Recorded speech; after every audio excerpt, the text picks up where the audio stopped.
Dagiti Proverbio Kapitulo 24. Di maapalan dagiti managdakdakes, ket di mo tarigagayan ti makigayem kadakwada.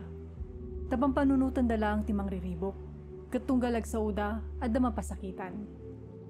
Mabangon dagiti balbalay ti kinasirib ken panakaawat.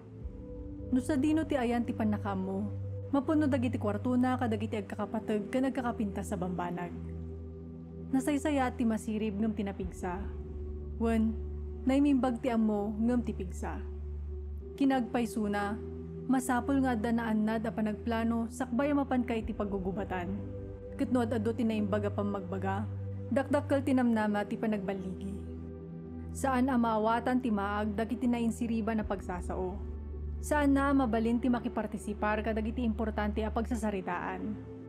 No kanayon nga agpanggep ka iti dakes, agdindinamag kanto ama nang riribok. Basol ti anyaman na panggep ti maag. Kagura dagiti tattao ti tao amang ipagurop nga isulaang tinalaing. No nakapoy ka iti tiyempo ti riribok, awan dua-dua nakapsut ka. Di ka bumdeng amang ispali ti tao ang mapapatay nga awan gapgapuna. Nalabit ako nam ngawan bibiyang mo. Ngama mo ti Diyos ti adda iti panunot mo, katamo na dagiti panggep mo, takanayo na sipsiputan na ka. Supapakan na dagiti tattao kadagiti aramid da. Anak ko, mangan ka iti diro tapag saya atam. Kasi ti diro ang maala iti rara anasamit iti panagraman mo, kastamat ati ammo kan sirib pagsayaatan ti kararwa. Ikagumaam ti maadan iti kinasirib ket naranyag to ti masakbayam. Di mo panggupan at takawan ti nalintega tao wenno agawan ti balay na. Dakes ti kasta nga aramid. Oray no mamin ano amatuang tinalinteg, bumangon latta. Ngem dadaelan ti didigra ti managdakdakes. Di ka agragsak no madidigra ti kabusor mo, ket di ka matagrag-o no maitibkol. Ammo ti apo, ket di na kaya ti aramid mo. Di nantupay ket patuluyonen adusaan. Di mo ipalubos a mariribok ka gapo kadagiti managdakdakes, ken di mo apalan ida.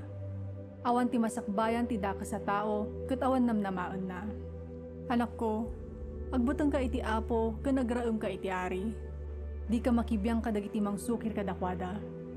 Sana mamin ano ang madadal dagiti kakastata tao. Amom ka di ti didigra ang mabalin nga idisur ti Diyos wenno ti ari. Sa umat dagiti masirib at tao dagitoy. Sana nasaya at amang idumduma ti ukom. No ikaddeng na nakabasol ti awan basol na, ilunod ken guraan to ti tunggal maysa. Ngumrumang ay ken nasaya ato ti pakasarsaritaan dagiti ukom amang dusa kadagiti nakabasol. Timangtad iti tumuto pasungbat, arig na iti panangagag iti bibig. Sakbay nga agbalay ken mga sawa ka, isaganampay nga umuna ti talon mo ken sumapol ka iti panggedam. Di ka agsaksi iti maibusor iti kaarubam no awan ti gapuna, wenno agsao iti maibusor ken kuana. Di mo kunaan, aramidek ken kuana ti inaramid na kanyak tapno makabalisak. Nagnaak iti talon ken kaubasan ti nasadot ken maaga tao. Nasaknapan dan kadagiti sisiitan ken nagkaruutanen. Nargaay metten ti bakod dabato. Kinitak daytoy ken pinampanunot ko, ket daytoy tinaadal ko. Ala, agidda ka, maturog kalatta, agdalikep-kep ka ken aginanaka. Ngem bayat ti pannaturog mo, dumteng ken ka ti kinapanglaw akas iti idadateng ti siya armas a mannanakaw.